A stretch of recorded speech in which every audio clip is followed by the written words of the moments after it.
واقعہ حضرت ابراہیم علیہ السلام۔ بت پروش۔ بہت پہلے کی بات ہے کہ ایک بستی میں ایک بہت مشہور آدمی تھا۔ اس کا نام آزر تھا۔ آزر جو بت بیچتا تھا اور اس بستی میں ایک بڑا گھر تھا۔ اس گھر میں بہت زیادہ بت رکھے تھے۔ لوگ ان بتوں کی پوجا کرتے تھے اور آزر بھی ان بتوں کو سجدہ کرتا تھا اور آزر ان بتوں کی عبادت کرتا تھا۔ آزر کا بیٹا۔ آزر کا ایک بہت ہی شریف لڑکا تھا۔ اس لڑکے کا نام ابراہیم تھا۔ ابراہیم علیہ السلام لوگوں کو بتوں کے سامنے سجدہ کرتے دیکھتے تھے اور وہ لوگوں کو بتوں کی عبادت کرتے ہوئے بھی دیکھتے تھے۔ ابراہیم خوب جانتے تھے کہ یہ بت پتھر ہیں اور یہ نہ بولتے ہیں نہ ہی سنتے ہیں۔ وہ یہ بھی جانتے تھے کہ یہ بت نہ نفع دیتے ہیں اور نہ ہی نقصان، اور وہ یہ بھی دیکھتے تھے کہ اگر مکھی بتوں پر بیٹھ جاتی ہے تو وہ اسے ہٹا نہیں سکتے، اور دیکھتے تھے کہ چوہا بتوں کا کھانا کھاتا رہتا ہے، وہ اسے منع نہیں کرتے۔ اور ابراہیم علیہ السلام اپنے جی میں کہتے تھے کہ لوگ بتوں کو سجدہ کیوں کرتے ہیں، اور ابراہیم اپنے آپ سے سوال کرتے تھے کہ لوگ بتوں سے مانگتے کیوں ہیں۔ ابراہیم علیہ السلام کی نصیحت۔ اور ابراہیم اپنے والد سے کہتے تھے کہ ابا جی، آپ ان بتوں کی عبادت کیوں کرتے ہیں؟ آپ ان بتوں کو سجدہ کیوں کرتے ہیں؟ آپ ان بتوں سے کیوں مانگتے ہیں؟ بے شک یہ بت بولتے نہیں ہیں اور نہ ہی سن سکتے ہیں اور نہ ہی یہ نفع نقصان دیتے ہیں، اور کس لیے کھانا پینا ان کے لیے رکھا جاتا ہے، اور یہ بت کھاتے پیتے بھی ہیں۔ آزر کو غصہ آ جاتا ہے، مگر سمجھتے نہیں تھے، اور ابراہیم اپنی قوم کو نصیحت کرتے تھے اور لوگ بھی غضبناک ہوتے تھے اور سمجھتے نہ تھے۔ ابراہیم نے کہا کہ جب لوگ چلے جائیں گے تو میں ان بتوں کو توڑ دوں گا، تب انہیں صحیح سمجھ آ جائے گی۔ ابراہیم علیہ السلام بت توڑتے ہیں اور عید آ گئی۔ لوگ خوش ہوئے۔ لوگ اور بچے عید کے لیے نکلے اور ابراہیم علیہ السلام کے والد بھی نکلے، اور انہوں نے ابراہیم علیہ السلام سے کہا کہ کیا آپ ہمارے ساتھ نہیں جائیں گے؟ ابراہیم علیہ السلام نے کہا کہ میری طبیعت ناساز ہے۔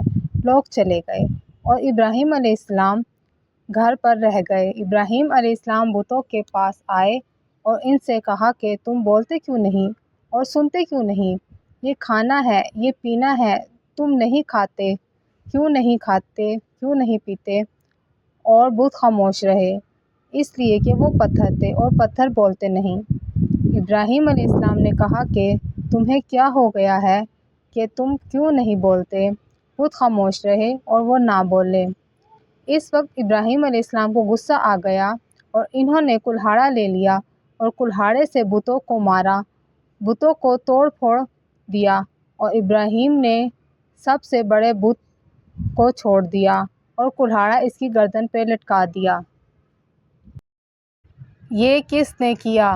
لوگ واپس آئے اور بت خانے میں داخل ہوئے تو لوگوں نے بتوں کو سجدہ کرنے کا ارادہ کیا۔ وہ عید کا دن ہے، لیکن لوگ تعجب میں آ گئے اور ڈر گئے۔ لوگوں نے افسوس کیا اور غضبناک ہوئے، اور انہوں نے کہا ہمارے معبودوں بتوں کے ساتھ یہ حرکت کس نے کی؟ انہوں نے کہا ہم نے ایک نوجوان کے بارے میں سنا ہے جو اس کا ذکر کرتا رہتا ہے، اسے ابراہیم علیہ السلام کہتے ہیں۔ انہوں نے کہا اے ابراہیم علیہ السلام، ہمارے معبودوں بتوں کے ساتھ یہ سلوک تم نے کیا ہے؟ ابراہیم نے کہا یہ تو ان کے بڑے سے بڑے نے کیا ہے، انہی سے پوچھ لو اگر بولتے ہیں۔ لوگوں کو پتہ تھا کہ بت پتھر ہیں، وہ جانتے تھے کہ پتھر نہ سنتے ہیں اور نہ ہی بولتے ہیں، اور وہ یہ بھی جانتے تھے کہ بڑا بت بھی پتھر ہے اور سب سے بڑا ہل پھر چل نہیں سکتا، اور سب سے بڑا بت بتوں کو توڑ نہیں سکتا۔ انہوں نے ابراہیم سے کہا تم خوب جانتے ہو کہ بت بولتے ہی نہیں ہیں۔ ابراہیم نے کہا کہ پھر تم بتوں کی عبادت کیسے کرتے ہو؟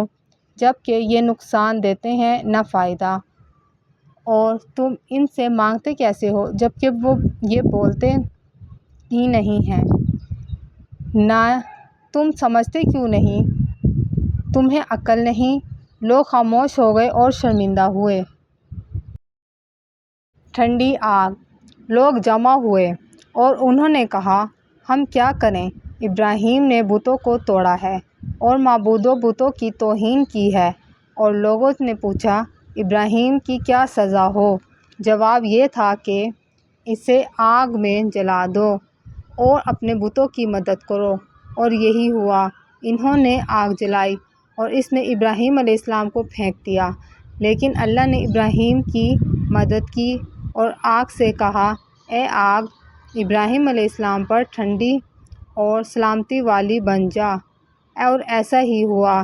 اگر آگ ابراہیم علیہ السلام کے لیے ٹھنڈی اور سلامتی والی ہو گئی اور لوگوں نے دیکھا کہ آگ ابراہیم علیہ السلام کو کوئی تکلیف نہیں دے رہی، اور لوگوں نے دیکھا کہ ابراہیم علیہ السلام بہت خوش ہیں اور صحیح سالم ہیں، لوگ سخت پریشان ہوئے۔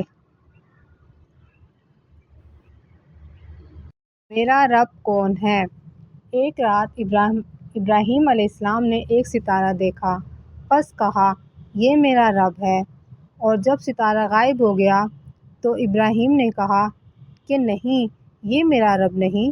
اور ابراہیم نے چاند کو دیکھا اور کہا، یہ میرا رب ہے۔ اور جب چاند غائب ہو گیا تو ابراہیم نے کہا کہ نہیں، یہ میرا رب نہیں۔ اور سورج نکلا، ابراہیم علیہ السلام نے کہا کہ یہ میرا رب ہے، یہ بہت بڑا ہے۔ اور جب رات کو سورج بھی غائب ہو گیا تو ابراہیم نے کہا، نہیں، یہ میرا رب نہیں۔ بے شک اللہ زندہ و جاوید ہے، وہ مرے گا نہیں، وہ باقی رہنے والا ہے، وہ غائب نہیں ہو سکتا۔ بے شک اللہ طاقتور ہے اور اس پر کوئی چیز غالب نہیں آ سکتی۔ ستارہ کمزور ہے، اس پر صبح غالب آ جاتی ہے۔ چاند کمزور ہے، اس پر سورج غالب آ جاتا ہے۔ اور سورج کمزور ہے، اس پر رات غالب آ جاتی ہے، اور اس پر بادل غالب آ جاتے ہیں۔ اور ستارہ میری مدد نہیں کر سکتا کیونکہ وہ کمزور ہے، اور چاند میری مدد نہیں کر سکتا کیونکہ وہ کمزور ہے، اور سورج میری مدد نہیں کر سکتا کیونکہ وہ کمزور ہے۔ میری مدد تو اللہ کرتا ہے اور وہ کرے گا، اسی لیے کہ وہ زندہ ہے اور وہ مرے گا نہیں، باقی ہے، غائب نہیں ہو سکتا، اور وہ طاقتور ہے اور کوئی چیز اس پر غالب نہیں آ سکتی۔ میرا رب اللہ ہے۔ ابراہیم نے جان لیا کہ اللہ ہی اس کا رب ہے، اس لیے کہ اللہ ہی زندہ ہے، مرتا نہیں اور نہ ہی مرے گا۔ اللہ ہی باقی ہے، غائب نہیں ہوتا، طاقتور ہے، اس پر کوئی چیز غالب نہیں آ سکتی۔ اور ابراہیم نے جان لیا کہ اللہ ستاروں کا رب ہے، اور اللہ چاند کا رب ہے، اور اللہ سورج کا رب ہے، اور بلا شبہ وہ جہانوں کا رب ہے۔ اللہ نے ابراہیم کو ہدایت دی اور انہیں اپنا نبی اور دوست بنا لیا۔ ابراہیم کو حکم دیا کہ وہ اپنی قوم کو دعوت دیں اور ان کو بتوں کی عبادت سے روکیں۔